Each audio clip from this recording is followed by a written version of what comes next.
آپ بھی جب اولاد کے لیے دعا کریں تو کہا کریں اے اللہ مجھے نیک صالح بیٹا عطا فرما، صالح اولاد عطا فرما۔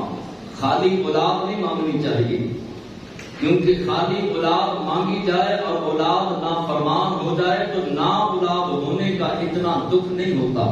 اولاد ہو مگر تابع دار نہ ہو تو یہ زیادہ تکلیف دہ اور زیادہ دکھ والا معاملہ ہے۔ جب بھی دعا کریں تو قرآن کی اس آیت مبارکہ اور ابراہیم کی دعا کے پیش نظر جو ہے وہ اللہ کی بارگاہ میں عرض کیا کریں یا ربی ہب لی من الصالحین، اے اللہ مجھے نیک صالح بیٹا عطا فرما۔ خالق کائنات نے جبریل علیہ السلام کے ذریعے سے خوشخبری سنائی حضرت ابراہیم علیہ السلام کو اور کہا کہ ابراہیم ہم نے تجھے عقل مند بیٹے کی خوشخبری دی، عقل مند بیٹا، صالح بیٹا، نیک بیٹا، اور وہ بیٹا جس بیٹے کی پیشانی میں نور محمدی چمکنا تھا۔ حضرت اسحاق علیہ السلام اور حضرت اسماعیل علیہ السلام یہ ابراہیم علیہ السلام کے بیٹے ہیں۔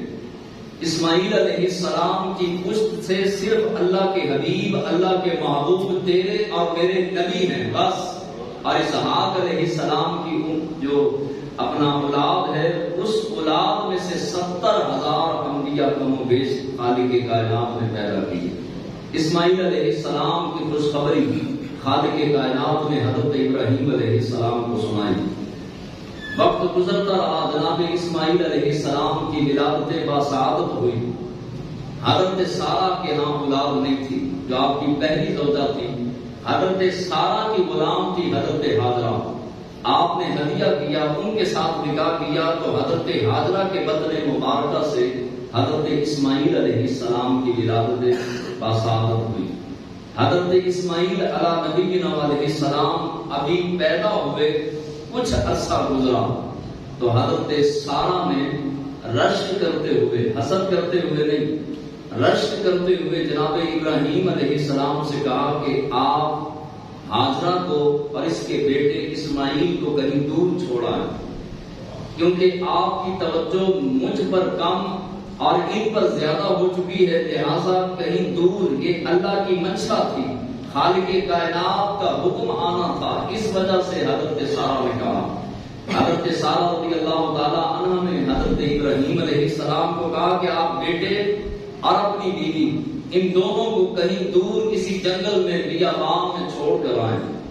اب دعائیں دے کر کے بیٹا لیا ہو اور پچھلی عمر میں اولاد ملی ہو اور خالق کائنات کی بارگاہ میں سجدوں میں آدھی آدھی رات کو اٹھ کر جناب ابراہیم خلیل اللہ علیہ نبینا علیہ السلام نے بیٹے کی دعائیں کی۔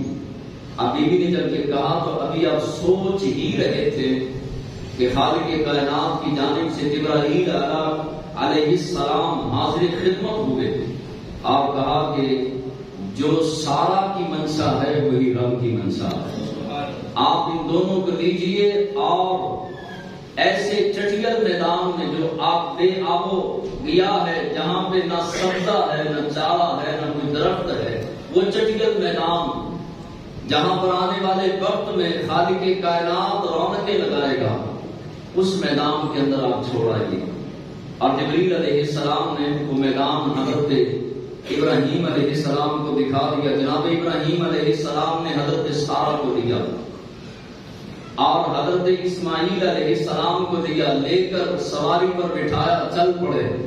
چلتے چلتے وہ میدان آیا جہاں آج کعبۃ اللہ ہے، وہ میدان آیا کہ جہاں خالق کائنات نے پوری کائنات کے انسانوں کے دلوں کو مائل کرنا تھا۔ اس میدان کے اندر جب پہنچے، رب ذوالجلال کا امتحان دیکھیے، آزمائش دیکھیے۔ پہلے آگ کے ذریعے سے آگ میں ڈالا گیا، حضرت ابراہیم علیہ السلام کو آگ کے ذریعے سے امتحان لیا۔ اب اولاد کا امتحان بڑا سخت ہوتا ہے۔ اولاد انسان کو اپنی جان سے زیادہ پیاری ہوتی ہے۔ انسان خود بیمار ہو جائے تو اتنی پریشانی نہیں ہوتی، اولاد بیمار ہو جائے تو ساری ماں باپ کی نیند اچاٹ ہو جاتی ہے اور والدین جو ہے وہ پریشان ہو جاتے ہیں۔ حضرت ابراہیم علیہ السلام سے پہلے آپ کا امتحان، پھر اولاد کا امتحان، کہا کہ اولاد کو اپنے بیٹے اسماعیل کو پکڑو اور جا کر ایک میدان میں چھوڑو۔ آپ جب وہ میدان آیا تو حضرت ابراہیم علیہ السلام نے حضرت سارہ کو کہا، حضرت حاجرہ رضی اللہ تعالی عنہ کو کہا کہ آپ ادھر ٹھہریے، اب آپ یہی رہیں گی۔ حضرت حاجرہ نے دیکھا، نہ دائیں کچھ، نہ بائیں کچھ، نہ آگے نہ پیچھے، نہ کوئی درخت، نہ کوئی چھاؤں، نہ کوئی جھونپڑی، نہ کوئی گھر، انسان تو انسان، وہاں پر کوئی درندہ اور چرند پرند بھی پر نہیں مار رہا تھا۔ اکیلی عورت ذات، چھوٹا سا ننھا سا بچہ، اور ایک جو ہے وہ چٹیل میدان جہاں پر نہ پانی کا انتظام نہ کھانے کا انتظام، ذات بھی عورت کی، اور ابراہیم علیہ السلام کو اجازت بھی نہیں تھی کہ آپ نے کوئی زیادہ بات بھی نہیں کرنی۔ حضرت حاجرہ نے کہا اگر یہ اللہ کا حکم ہے تو ہم اپنا سر تسلیم کریں گے، اگر یہ خالق کائنات کی منشا ہے تو پھر ہم یہاں پر رہنے کے لیے تیار ہیں۔ حضرت ابراہیم بول نہیں رہے کچھ، لیکن آپ نے جو ہے وہاں پہ حضرت اسماعیل علیہ السلام کو، حضرت حاجرہ کو چھوڑا، واپس چل دیے۔ جب واپس چلے تو حضرت حاجرہ دوڑ کر آئیں، کہا کہ اے اللہ کے نبی آپ بتائیے تو صحیح کہ یہ آپ کی منشا ہے کہ رب ذوالجلال کی منشا ہے؟ تو آپ خاموش رہے۔ پھر پوچھا حضرت حاجرہ نے کہ اللہ کا یہی ارادہ ہے کہ ہم یہاں ٹھہرے؟ تو حضرت ابراہیم علیہ السلام نے سر ہلا دیا۔ جب سر ہلایا تو قربان جائیں حضرت حاجرہ کے صبر کے، کہا کہ اگر رب کا ارادہ ہے تو رب ہمیں کبھی ضائع نہیں جائے گا، رب ہمیں کبھی تکلیف نہیں آنے دے گا، کیونکہ رب بڑا مہربان ہے، بڑا کریم ہے اور بڑی بزرگی والا ہے، عظمت و شان کا مالک ہے۔ رب کے ارادے پر جو سر کو جھکا دیا کرتے ہیں، خالق کائنات ان کو ضائع نہیں کرتا۔ اب اکیلا ایک بڑے سے بڑا کوئی پہلوان بھی اگر اس میدان میں ہوتا تو سینہ پھٹ جاتا، کلیجہ منہ کو آ جاتا، لیکن عورت ذات ننھا سا شہزادہ، ہاتھ میں جس کی پیشانی میں آخری نبی کا نور چمکنا تھا، اب جو ہے وہ چٹیل میدان ابراہیم علیہ السلام واپس چلے گئے۔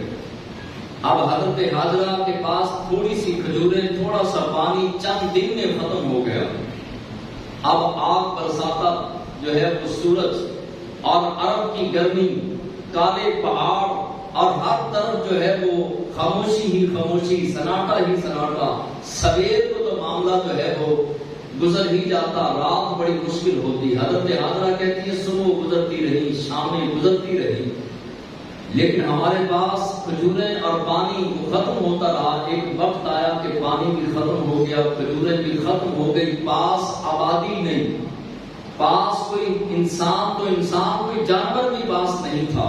آپ فرماتی ہیں کہ میں پانی کی تلاش میں، جب اسماعیل کا حلق خشک ہوا، پانی کی تلاش میں میں پہاڑیوں پر چڑھی جن کا نام صفا مروہ ہے، جن کے بارے میں خالق کائنات نے فرمایا ان الصفا والمروہ من شعائر اللہ۔ صفا اور مروہ یہ اللہ کی نشانیوں میں سے ایک نشانی ہے۔ حضرت حاجرہ اس پہاڑیوں پہ چڑھتی ہیں، دوڑتی ہیں، اور دوڑ کر جب اپنے لفظ جگر کا خیال آتا ہے تو واپس بیٹے کے پاس آتی ہیں، پھر پہاڑی پہ چڑھتی ہیں، پھر واپس آتی ہیں۔ 7 مرتبہ گئی، 7 مرتبہ واپس آئی۔ آپ نے، خالق کائنات نے اس قدر کی ادا کو پسند کیا، جب 7ویں مرتبہ آئی تو اسماعیل علیہ السلام پیاس کی شدت کی وجہ سے ایڑیاں رگڑ رہے تھے۔ جب ایڑی رگڑی تو خالق کائنات نے زمین سے چشمہ جو ہے وہ جاری کر دیا۔ اب نبی کے قدموں کے ساتھ چشمہ جاری ہوا، جس چشمے سے کے پانی کے بارے میں تمام دنیا کے علماء متفق ہیں، بلکہ رسول اللہ صلی اللہ علیہ وسلم نے فرمایا یہ پانی شفا بھی ہے، غذا بھی ہے، اس پانی سے شفا بھی ملتی ہے، غذا بھی ملتی ہے، اور نبی کے قدموں کے ساتھ لگنے والے پانی سے شفا ملتی ہے، اور نبی کے قدموں کی برکات امت تک پہنچتی ہیں، یہ رسول اللہ صلی اللہ علیہ وسلم نے فرما دیا۔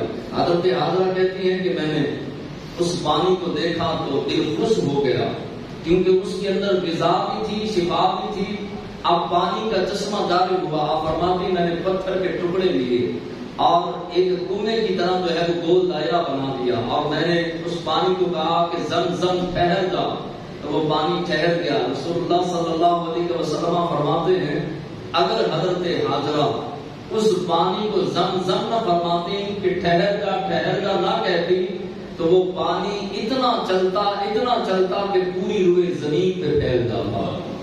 حضرت حاجرہ فرماتی ہیں کہ وقت چلتا رہا, قریب ہی سے قافلہ گزرا جو یمن سے آیا تھا. اس قافلے نے دیکھا کہ پانی دستیاب ہے, خیمے گاڑ دیے, وہاں رہنا شروع کر دیا, اپنے مال مویشی بچے خاندان کو بھی بلا لیا. اب سلسلہ چلتا رہا, رونق لگتی رہی, کیونکہ حضرت ابراہیم علیہ السلام نے جاتے ہوئے ہاتھ اٹھا کے کہا تھا کہ مالک و مولا اس وادی کی طرف لوگوں کے دلوں کو پھیر دے اور یہاں پر پھلوں کی کثرت عطا فرما. آپ دیکھیں کہ خالق کائنات آپ کو حج عمرے کی سعادت عطا فرمائے. جب حج کے لیے جائیں تو ہر نسل کا بندہ وہاں ملے گا, ہر رنگ کا بندہ وہاں ملے گا اور ہر ملک ہر شہر کا بندہ وہاں پر ملے گا. یہ دعا ہے حضرت ابراہیم علیہ السلام کی, اور کہا کہ مولا یہاں پھلوں کی کثرت عطا فرما. آپ جائیں تو وہاں پر جا کر کے دیکھیں جو پھل پاکستان میں یا دیگر ملکوں میں نہیں ملے گا, حالانکہ وہاں پھل اگائے نہیں جاتے, لیکن اس کے باوجود ہر طرح کا پھل آپ کو مکہ المکرمہ ملے گا. یہ حضرت ابراہیم علیہ السلام کی دعا کی برکت ہے. اب حضرت ابراہیم علیہ السلام جب واپس دعا کر کے واپس چلے گئے, وقت گزرتا رہا. حضرت اسماعیل علیہ السلام کی عمر 13 سال یا 16 سال کی ہوئی تو خالق کائنات نے حضرت ابراہیم علیہ السلام کو خواب کے ذریعے قربانی کا حکم دیا. ہمارے معاملات کیا ہیں اور اللہ کے نبیوں کے, صحابہ کے, اولیاء کے, بزرگان دین کے معاملات دیکھیے. خواب کے ذریعے سے دیکھا کہ آپ اسماعیل علیہ السلام کو قربان کر رہے ہیں تو آپ سمجھ گئے کہ جو خواب نبی کا خواب ہوتا ہے وہ بھی وحی خدا ہوتا ہے, خالق کائنات کی طرف سے وحی ہوتا ہے. آپ اٹھے, اپنے شہر ملک سے جو ہے وہ سفر کیا اور پہنچے حجاز مقدسہ. وہاں پہنچ کر حضرت سارہ سے حضرت اسماعیل علیہ السلام سے ملاقات کی اور ملاقات کرنے کے بعد بیوی نے کوئی ناشکری نہیں کی کہ جناب جب مجھے آپ کی ضرورت تھی, بچے کو آپ کی ضرورت تھی تو آپ ہمیں اس چٹکل میدان میں چھوڑ کے چلے گئے. ناشکری نہیں کی, نہ ابراہیم علیہ السلام کی نہ خالق کائنات کی. آج تو ذرا سی پریشانیوں پر, ذرا سی مصیبتوں پر ہم ناشکری شروع کر دیتے ہیں اور کہتے ہیں کہ نہ جانے کون سی غلطی ہو گئی کہ ہم سے